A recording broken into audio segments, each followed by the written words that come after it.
Final year वालों ने किया है जनरल फिजिकल एग्जामिनेशन? टीच किया है ना आपको?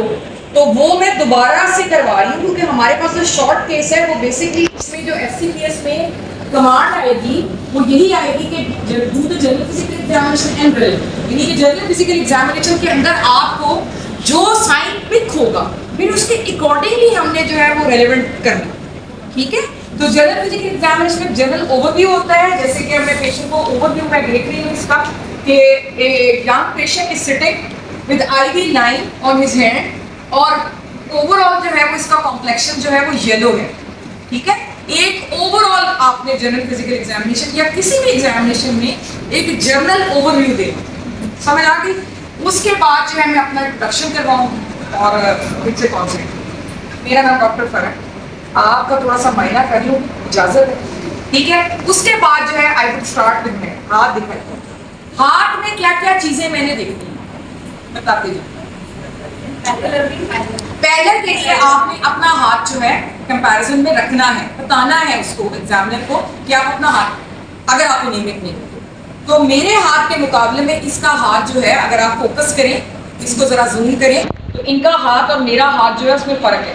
सो पैलर इज डेट, ठीक है? दूसरी चीज हम देखते हैं पामर एरिदीमा। पामर एरिदीमा का मतलब होता है यहाँ मार्जिन्स के ऊपर रेडनेस होती है और दरमियान में क्लियर होता है, ठीक है? तो वो नहीं है इसके अंदर। फिर हम देखते हैं कोई डुपिट्रेंट कॉन्ट्रैक्चर, वो DCLD के अंदर होता है, वो इसमें ऐसे हो जाता है, वो भी इसके अंदर नहीं है। फिर हम देखते हैं कोई वेस्टिंग तो नहीं, ठीक है?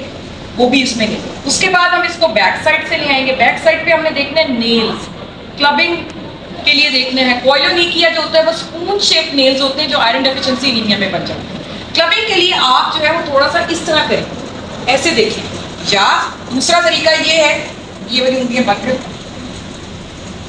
ये भी बंद कर लें और इसको इन दोनों नाखूनों को मिलाएं, ऐसे कर नहीं ऐसे ये। और आपने देखनी है कि दरमियान में डायमंड शेप स्पेस बन रही है या नहीं। अगर बन रही है तो इसका मतलब है कि नेल्स नॉर्मल है, समझ आ रही है? यहीं पर आप स्प्लिंटर हेमरेजेस वगैरह जो है वो देखते हैं, ठीक है? यहीं पर आप ऑस्लर नोड्स वगैरह जो है वो चेक करते हैं, हेबर्डन नोड्स चेक करते हैं। ऑस्लर नोड्स किस में आते हैं? लेकिन बहुत रेयर फाइंड है। इसी तरह हेबर्डन वॉशर्ड नोड्स होते हैं, वो किस में होते हैं? तो एज सच इसके जॉइंट्स भी ठीक है और कोई ऐसी चीज नहीं है। फिर उसके बाद हम फाइन ट्रेमर्स चेक दोनों हाथ में करते हैं, उंगलियां फैला फाइन ट्रेमर्स चेक करेंगे जो थायरोटॉक्सिकोसिस में हो सकते हैं या एसेंशियल ट्रेमर्स होते हैं जो कि एक कंजेनिटल कंडीशन है, जेनेटिक कंडीशन है ऑटोसोमल डोमिनेंट, उसमें। फिर उसके बाद हम फ्लैपिंग ट्रेमर्स चेक करेंगे, दोनों हाथ यूं करते हैं, ठीक है? अगर फ्लैपिंग ट्रेमर मौजूद होगा तो ये ऐसे होगा, ये। और वो किस कंडीशन में होता है फ्लैपिंग ट्रेमर? DCLD में हो सकता है या हेपेटिक एन्केफेलोपैथी, यूरेमिक एन्केफेलोपैथी के अंदर हो सकता है CO2 नार्कोसिस। समझ आई है कि नहीं आई? फिर आ जाती है पल्स। पल्स जो है वो आपने जनरल फिजिकल एग्जामिनेशन में रेट एटलीस्ट 15 सेकंड के लिए देखा और रिदम, ठीक है? वो आपने देखा। फिर आप फोरआर्म्स में देखें तो यहाँ पर कोई प्रॉब्लम तो नहीं है किसी किस्म का, कोई IV आ जाओ स्नैच जल्दी से आ जाओ, कोई नीडल मार्क्स, कोई टैटू मार्क्स, बेड स्पाइडर नी बाय कुछ ऐसा तो नहीं बना हुआ हाथ के ऊपर, ठीक है? उसके बाद जो है हम आ जाते हैं यहाँ पर हमने लेना है ब्लड प्रेशर, ठीक है? ब्लड प्रेशर लेना आता है फोर्थ ईयर वालों को कि नहीं आता? किसको नहीं आता हाथ पर? मैं आता, चलो वो हमने BP कफ बांधा, ठीक है? उसके बाद हम आ गए इसके एक्जिला। एक्जिला के अंदर जो है आपने देखनी है कि डिस्ट्रीब्यूशन ऑफ हेयर जो कि लॉस्ट हो जाती है DCLD के अंदर। गायनेकोमेस्टिया होता है साथ ही चेस्ट को भी देखते हैं कि वहाँ पर डिस्ट्रीब्यूशन ऑफ हेयर कैसी है, कैसी है। एक्जिला के अंदर दूसरी चीज़ होती है कि हमने लिम्फ नोड्स चेक करते हैं। लिम्फ नोड्स के लिए आप क्या करते हैं कि आप उसको कहते हैं अपना हाथ इधर ढीला छोड़ के ये लेफ्ट पे करना है। आपने पहले इंटीरियर एक्सिलरी फोल्ड को देखना होता है, फिर पोस्टीरियर को देखना है, फिर मीडियल को देखना है, फिर लेटरल को देखना है और फिर typical. Anterior, posterior, medial, lateral and apical, ठीक है? इसी तरह दूसरे का नींद रखा इसका हाथ या कंधे पे भी रखवा देते हैं, ये भी ढीला छोड़, और यहाँ वाले भी आपके चलते हैं। उसके बाद जो है वो आप आ जाते हैं यहाँ पे जेबीबी। जेबीबी मैंने बड़ी तफसील से आप लोगों के ग्रुप में भेजी, लेकिन हराम है कि किसी के ऊपर जूं तक भी रेंगी हो कि हमने मैडम देख ली है, एक्नॉलेज किया हो, कोई कुछ थम्स अप भी कर दिए हो। किसने देखी है जेबीबी की वीडियो? सिर्फ एक बच्ची, 2, 3, 4, ये सारे पीजीआर्स हैं। मैं स्टूडेंट्स के लिए बेसिकली वो अभी जो मैं डिस्कशन कर रही हूँ वो आप लोगों के लिए, स्टूडेंट्स के लिए। जेबीबी इस तरह देखते हैं बैठे हुए।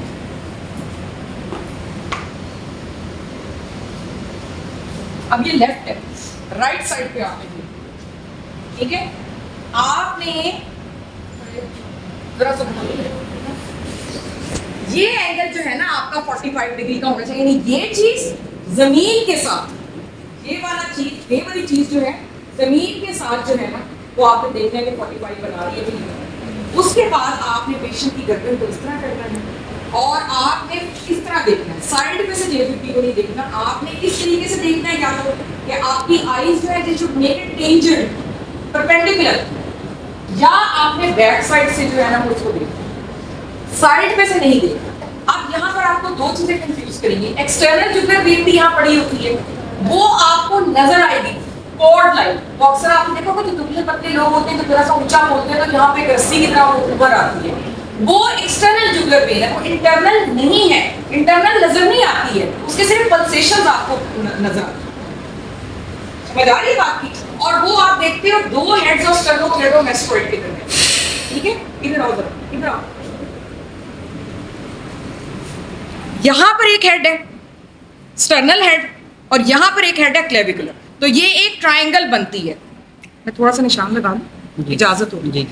जैसे ये स्टर्नल है, हेड ऑफ स्टर्नोक्लेडोमास्टोइड, और ये क्लेविकुलर हेड है, ठीक है? तो ये एक ट्रायंगल बन गई है।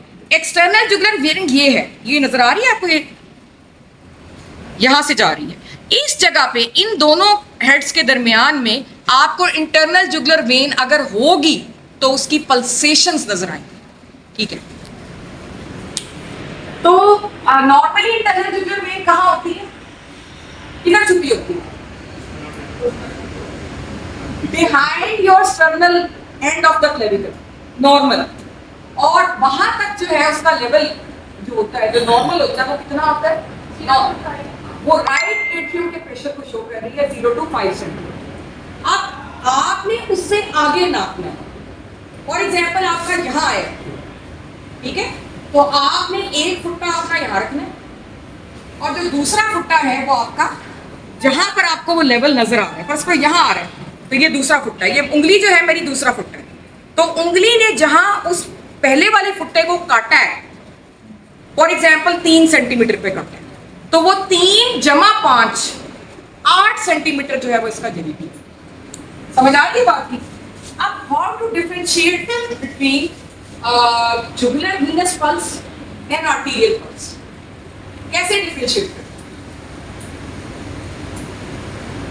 कैरोटिड और वीनस पल्स को कैसे डिफरेंशिएट करें? कैरोटिड में पल्सेशंस आ रही होती हैं। आप अगर उसको फील करेंगे ना तो आपको पल्स मिलेगी जिस तरह रेडियल पे मिलेगी, ठीक है?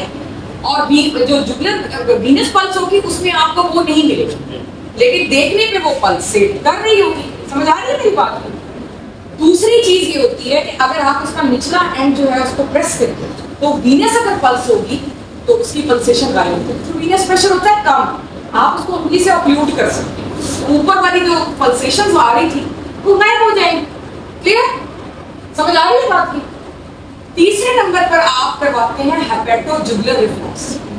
आप उसके लिवर को प्रेस करते हैं और एक आंख आपकी इधर होती है और यहाँ से आप जो है ना लिवर को प्रेस करके देखते हैं कि वो पल्सेशंस बढ़ी है या नहीं। ऑब्वियसली यहाँ पे आप इंट्राएब्डोमिनल प्रेशर को बढ़ा रहे हैं, तो आपको पता है नीचे सारी वेन्स है एब्डोमेन, जब आप वहाँ प्रेशर डालेंगे तो वीनस रिटर्न बढ़ेगी और पल्सेशंस जो है वो प्रोमिनेंट हो जाएगी, ठीक है? तो तीसरा तरीका ये भी बड़ा कॉमन क्वेश्चन है वाइवे में, पूछते हैं एग्जामिनर्स कि how would you differentiate between internal jugular vein and carotid artery? तो कैरोटिड आर्टरी को तो आप दबा के नहीं बंद कर सकते, उसकी बाकायदा एक पल्स आपको फील होगी जिस तरह यहाँ होती है और उसमें हेपेटोजुगुलर रिफ्लेक्स भी नहीं आएगा। उसके बाद आप आ जाते हैं फेस के ऊपर। फेस पर आपने देखना है, ऊपर देखो एनीमिया, नीचे देखें जॉन्डिस, ये देखें जॉन्डिस, ठीक है। उसके बाद मैं इसकी ओरल कैविटी को देखूं, मुंह खोलें, ठीक है। यहाँ देखूंगी कि सेंट्रल साइनोसिस तो नहीं है, हाइजीन कैसी है, कोई और रैश, कोई ब्लिस्टर्स, कोई कुछ है या नहीं। फिर उसके बंद कर दें। उसके बाद मैं इसको बिठाऊंगी बेड पे और इसके लिम्फ नोड्स चेक करूंगी। ये दोनों हाथों से आप इकट्ठे चेक कर सकते हैं, सब मेंटल सब मैंडिबुलर, लेकिन ये वाले जो है 1 by 1 कर। क्यों? सिंकपी हो सकती है, कैरोटिड साइनस कुछ लोगों का बड़ा सेंसिटिव होता है, ठीक है। फिर यहाँ सुप्राक्लेविकुलर, ठीक है। ये मैं इकट्ठे कर सकती हूँ, post auricular and posterior submental. Axillary में पहले कर चुकी हूँ, ठीक है। लेट जाओ। फिर आ जाते हैं इंग्वाइनल लिम्फ नोड्स, जो ग्वाइन में आपने चेक करते हैं, एंड फाइनली फिटिंग, ठीक है। बंद करें।